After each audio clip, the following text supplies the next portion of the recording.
It's looking for a thoughtful pass and finding one to the feet of McClare. Wallace. McClare for Wallace. Chelsea are open up here. It's Danny Wallace. Well saved by Besant. Hughes. The goalkeeper made his own luck then. It was one-on-one.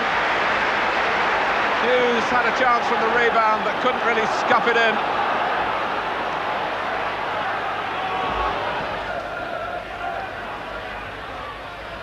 McClare, Hughes, Besant had to go for it, didn't get there, but the ball passed outside the post. Well, Mark Hughes, from the first whistle really, has been in hot pursuit of a goal which still hasn't arrived. You'll be escorted back to your transport as soon as possible. Thank you for your cooperation. Dixon.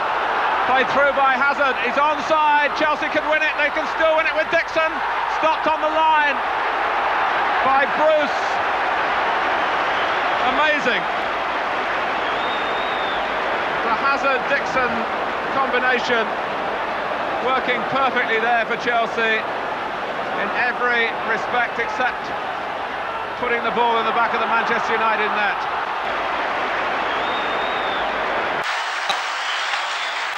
Luton went to Southampton with a very inexperienced defence because of injuries. It was opened up after just 2 minutes. Paul Rideout scoring. There was a suspicion of offside.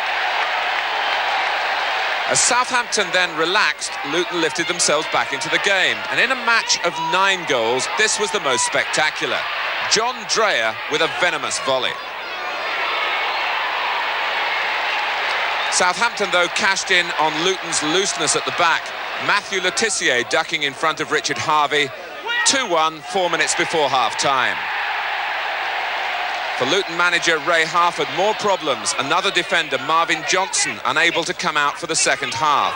But the readjustments didn't spoil their attacking ideas. Kingsley Black's shot flicking in off Neil Ruddock, 2-2.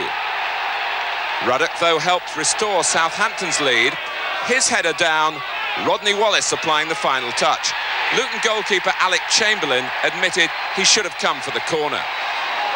Chamberlain, so reliable for Luton this season, but he was caught up in the defensive disappointments, and Rodney Wallace was too quick for him here.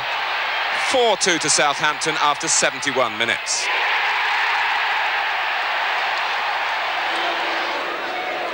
Southampton's next attack brought more reward.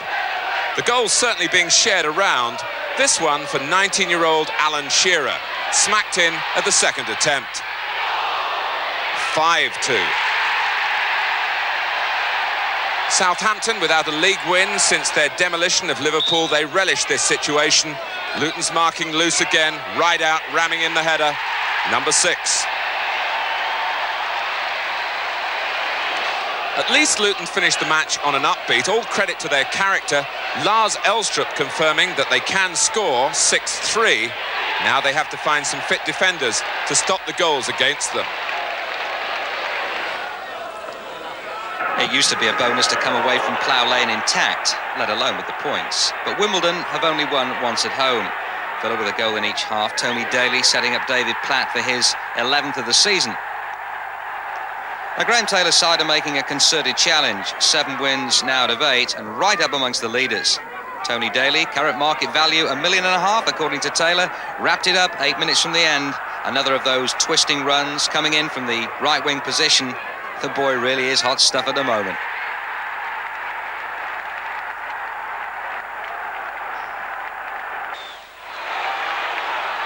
Derby are the hardest side to break down in the First Division when they're away. Only 5 conceded before yesterday's visit to White Hart Lane. Stewart, having been fed by Lineker, finished off well to put Spurs 1 up.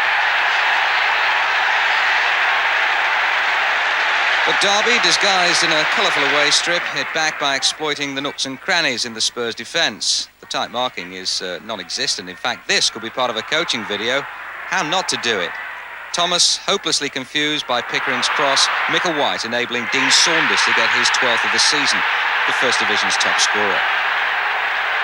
Now Saunders can make him as well as score him. Bought for $1 million. What's he worth now? Certainly the Saunders-Goddard partnership is proving to be a fruitful operation for Arthur Cox. Number 9 of the season for Goddard, but only the 5th for Derby, away from the baseball ground.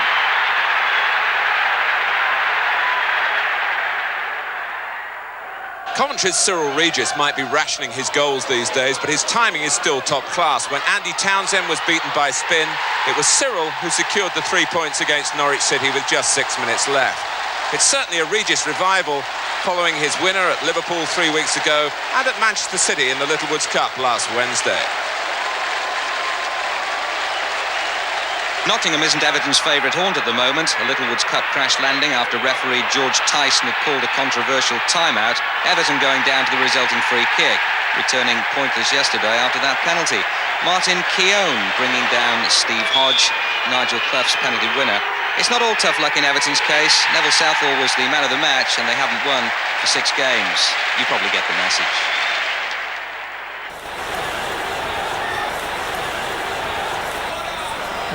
Well, no problems in the end for Horn,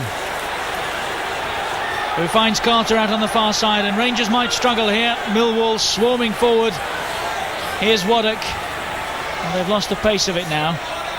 Waddock back on his old stamping ground. Here, you have a go. And he did, Carter. Oh, good strike. And the young keeper, Tony Roberts, did very well.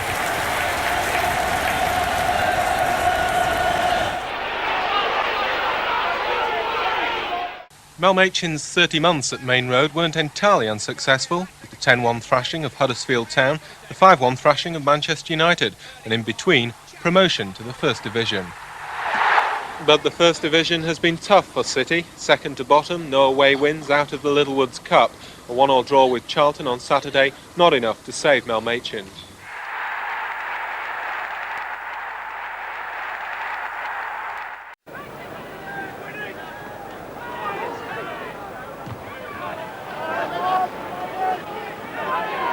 Bright, Wood to right, good position and a good angled ball to him as well, confronted immediately by 2 defenders.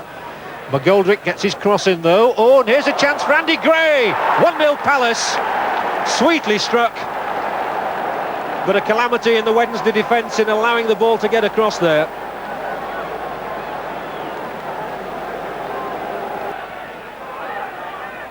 Here's McGoldrick. Not a bad cross, and a good goal too. And that's 2-0. Well, Sheffield Wednesday were really caught cold there.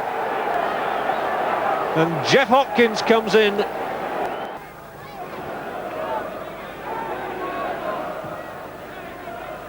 Oh, lovely touch from Atkinson, that really was good. And Witten's in here, and Steve Witten scores a goal of true quality. Sheridan once more. Oh, a lovely little ploy. Worthington, it's got in, has it? Is that over the line? The referee says no.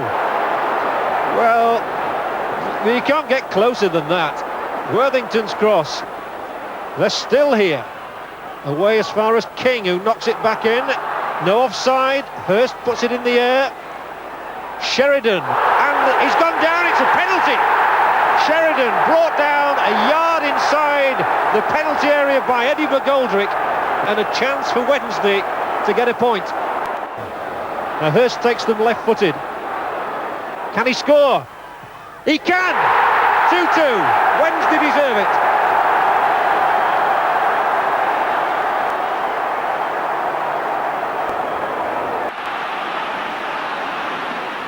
There's O'Leary. Oh, a total miss kick by O'Leary. Rush has pounced on it. Houghton is through the middle.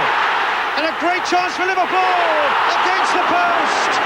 Arsenal are saved after the mistake by O'Leary, and a great break by Rush and by Houghton. Actually, he is looking, here he comes after this one again. This is a part of his play. He does like to hustle defenders, and he's looking a bit more the party in Rush these last couple of weeks.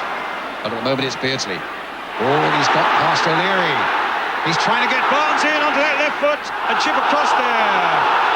And the copper claiming it was a handball by Dixon, and the referee has given a penalty.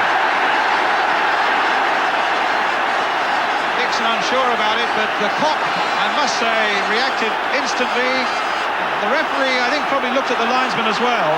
Here's Barnes, and we may get a better view from this reverse angle shot here. I think it came off his hand, but Dixon would probably say it was accidental and there was no intention meant, but referee Peck has given the penalty to Liverpool. Barnes will take it. And saved! Tries to get in again, and this time it was hooked behind, fittingly by Dixon for the corner. I think, with respect, Brian, that was fair justice. It was a very unfortunate penalty, and it was a great one-handed save. Taken by Staunton. Now Barnes. Trying to dummy a yard out of Dixon. Rush just a fraction too high for Rush. A lovely piece of play by Barnes. It looked almost impossible that he could get that ball across, but he found enough space to do it, and it was a devastating cross as well.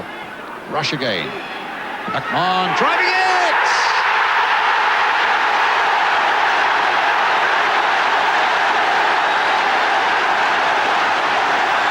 Steve McMahon, only the second of the season, and Liverpool's pressure pays off at last. Oh, and what a great goal as well. I mean, we're not going to see a ball struck sweeter this season than this, are we? Super, right along the ground, giving John Lukic no chance. Quinn has taken a deep position on the edge of the penalty area.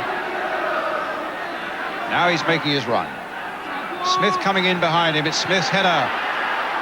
And Perry Groves almost in there. Alan Smith in there, kicked away by Helm. Richardson turning it back again. Liverpool not out of the wood yet. In the end, Quinn's header is gathered by Grobbelaar. Splendid piece of work by Alan Smith. And it needed Houghton at that post to keep Liverpool in front. And now O'Leary. It's Hussein's header. Dixon. O'Leary. It's a brave little header there by McMahon. And as he finds Beardsley in turn, looks for Rush. Brought down. He was a little unfortunate there, Adams.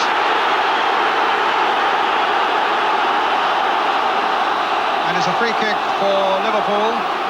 Yeah, he was unlucky. I don't think you can blame Tony Adams for this. The ball was running away from both of them, actually. But what it does, it gives Liverpool an opportunity here. Whelan, who can curl a wicked free kick, and Barnes can certainly match it. We're having a conversation now. Who's going to take it? Well, that's something Arsenal don't know. And Lukic would like to know. It's going to be Barnes. Curled brilliantly! What a fabulous free kick goal!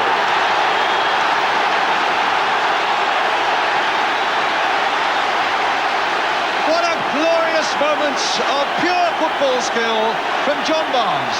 Whelan runs over it. Barnes, in true Brazilian style, floats it inch perfect wide of Lukic. And Liverpool are 2 up. Jimmy Greaves. Well, it's something in the game that you can make as much provision for as you want to. You can practice, you can get your line right, you can do whatever you want for hours on end. But when a flash of brilliance like that comes up, there's nothing anyone can do about it. And that's exactly what happened. It was a flash of brilliance that nobody could do a thing about. Superb effort.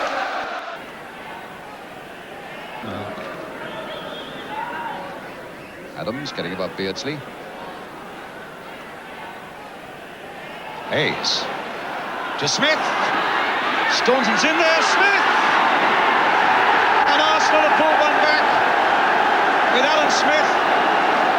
An untidy goal, but a valuable one for all that. And who knows, we might get quite a finish here now. was a very untidy goal. It was a total mix-up, really. None of the Liverpool players going for it, and Smith got his toe to it.